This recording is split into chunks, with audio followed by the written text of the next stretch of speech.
Hello, I'm Neil McGregor, and thank you for downloading Germany, Memories of a Nation from BBC Radio 4. Can one mother holding her dead child stand for the suffering of a continent and a century? It's a question that was vigorously, painfully debated when in 1993 Helmut Kohl, as Chancellor of the recently reunited Germany, decided to dedicate a memorial to all the victims of war and tyranny here in the Neue Wache, an austere neoclassical building in the centre of Berlin. The stark, undecorated rectangular space contains only one object. In the centre, under an oculus open to the sky, sits a statue of a mother holding, shielding, her dead son. It's an enlarged version of a sculpture made by Kathe Kollwitz.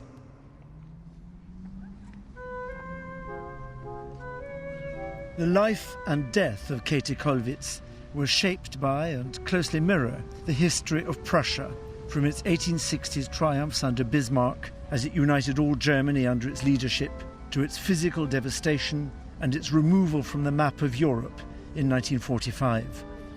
She was born in 1867 on the easternmost edge of Germany, here in Königsberg in East Prussia. She was the daughter of a prosperous and politically radical businessman and the granddaughter of an equally radical Lutheran pastor, whose monument now stands proudly outside the cathedral here. And she was from childhood consumed might be the better word, by issues of social justice. Both parts of this inheritance are evident in her work. Her art, and she is, I believe, one of the greatest German artists, explores the consequences of a systemically unjust society. She uses traditional Christian imagery of suffering, but she refashions it to her own purposes. In Kollwitz's art, there may be sacrifice. It's not clear that there's ever redemption. Her husband was a doctor among the poor in 1890s Berlin, and the Kollwitz's flat was small, so that she couldn't work with large canvases. Instead, Kathe Kollwitz specialised as a printmaker. Throughout her life, she produced self-portraits, and the one in front of me now in the British Museum was made in 1904, when she was 37. The head is shown in a range of browns, from pale flesh to deep shadow. A handsome woman, profoundly concentrated, her eyes fixed on something just to the right of the spectator. You know at once that Kathe Kollwitz is thoughtful, calm, and determined.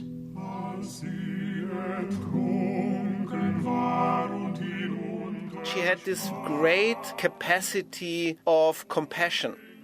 I think it's not sentimental compassion. The young German writer Daniel Kehlmann, who has long admired Kollwitz's work. I think it's real, deep-felt compassion, and to put that into something visual, she draws back on very old images, I would say, in the German subconscious. The 30 Years' War and the Bauernkriege.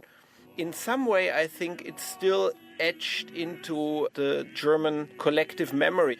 Before she had to react to actual catastrophes happening, she was already all about compassion and poor people being attacked and poor people suffering. The impact of this contact with working-class women is very evident in her first great public success, the series of etchings produced in the mid-1890s, the Silesian Weaver's Revolt. In the shadow, to the side, sits the weaver himself, idle, as is his loom in the background. But in the foreground, compelling all our attention, is the weaver's wife, her head in her hands. All the light in the etching falls on the bed of her sick, starving child. Everything in this composition reminds the viewer of a nativity. And part of Kollwitz's power is her ability to use that familiar formula here to show not the Virgin Mary's delight in her newborn child who has come to redeem, but this mother's despair as she realizes that she is responsible for a life that she is powerless to save. The social has crystallized in the personal, and Kollwitz has found the controlling metaphor for her art. The duty of the state to nurture and defend all of its citizens is analogous to a mother's protective love for her child, and in each case, the consequence of failure is death. The poet Ruth Perdell believes that Kathe Kollwitz was one of those rare artists who can create beauty from pain and suffering. She doesn't commemorate, she faces pain. She is not aestheticising pain, she is looking at it, which is actually very, very rare. And she finds it always, of course, in the individual.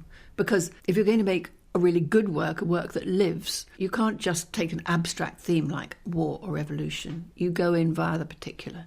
And I think there's a kind of fierceness. It's saying this is here. Suffering is in the world. You cannot escape it. You can't look away. This is art you can't look away from. This is a person who says you cannot look away from the suffering in the world. In her next great cycle of prints, Kollwitz chose the Peasants' War of the 1520s, one of the first seriously organised attempts by the poor to take control of their own destiny. Kollwitz is interested, above all, in what social unrest does to the individual family, and she took herself and her son Peter as the model for her print, Woman and Dead Child. It was a chillingly prophetic choice. Kollwitz's biographer, Yvonne Shimura. When the war broke out, her youngest son, Peter, was hiking in Norway, and he returned with a wish to become a military volunteer. He wasn't full age, you had to be 21, so he needed permission from his father, and his father refused this. Kathe Kollwitz spoke to her husband to give permission, and she convinced him. So when the son died, which happened 10 days after he left, there was not only grief, there was also guilt, of course. Peter's death in Belgium in October 1914 determined the rest of Kollwitz's life.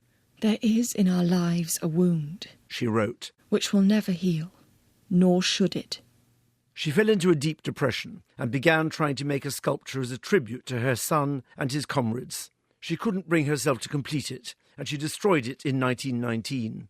Meanwhile, her antipathy to the callous militarism of the state boiled over into full-blooded hostility to the war and fervent pacifism. When the war was in its final days and the government appealed to old men and boys to enlist, she made her own public counter-appeal. "There has been enough of dying.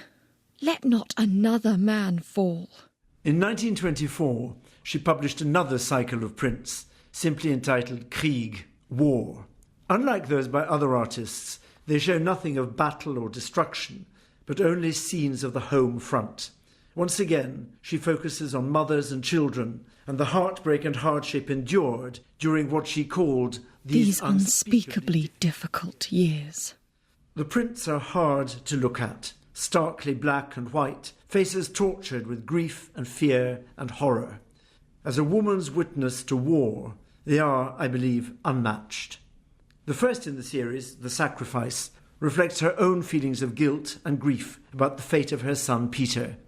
A naked young woman, eyes closed, mouth set in a line of sadness, holds out her sleeping baby, safely cradled in her arms, yet at the same time ready to be plucked from them.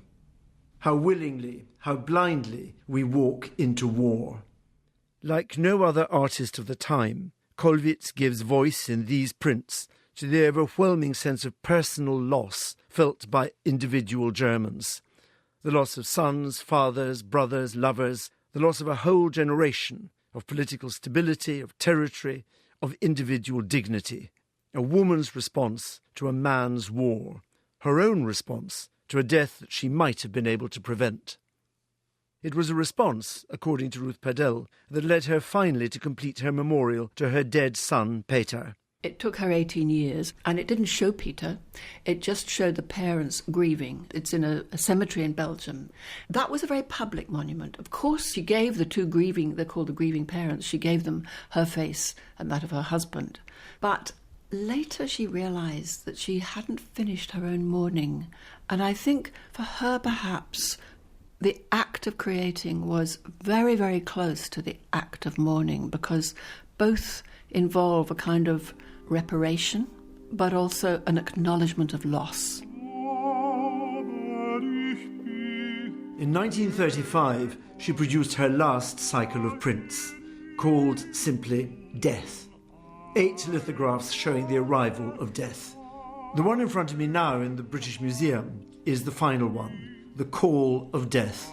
It depicts her own death, a self-portrait as an old woman leaning forward, looking apprehensively towards a disembodied hand that reaches down to her from above. It is recognisably the same handsome woman that we saw in the self-portrait of 30 years earlier, but now transformed by the experiences of those 3 dark decades. It could almost be a self-portrait of Germany during the same period.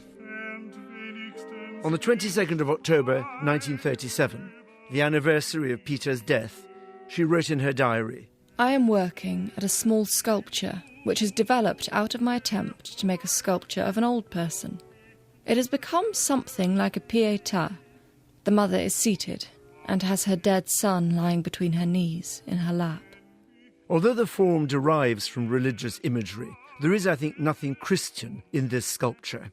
The son is not, like Jesus, presented to the viewer for contemplation or adoration.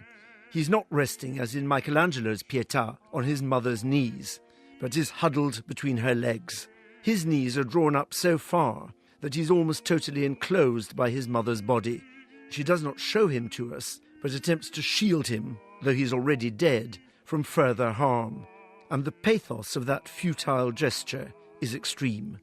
Nothing in this image suggests sacrifice to achieve a higher purpose. There is no hint of salvation here, merely grief in the face of slaughter.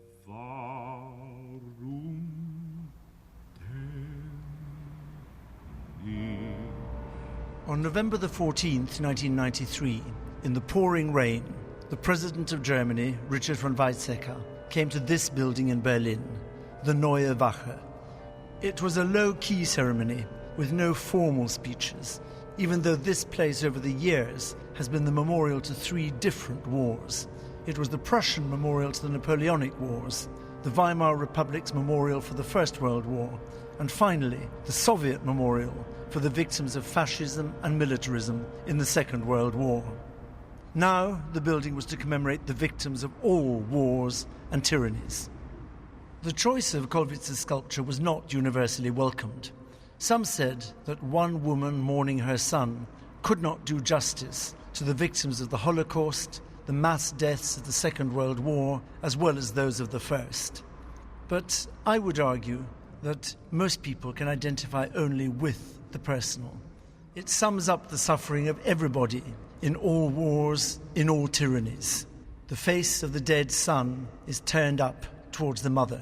The mother's hand is held over her eyes in grief, looking down on her dead child, helpless but hoping to protect him.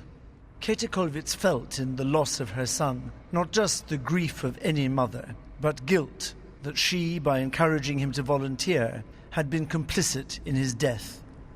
It makes Chancellor Kohl's choice of this image of a mother who has failed in her central role to protect her child a poignantly appropriate one to address the failure of the German state to protect its citizens, with a similarly fatal outcome, but affecting millions. Among the critics of Kohl's choice of sculpture was the doubt, was this one woman with one son enough? Looking at this statue in the Neue Wache, one wonders, could any image say more? For details of more programmes about Germany available on the BBC, or to see the objects and buildings featured in this series, search online for Germany, Memories of a Nation. Of a Nation. Of a Nation. Of a Nation.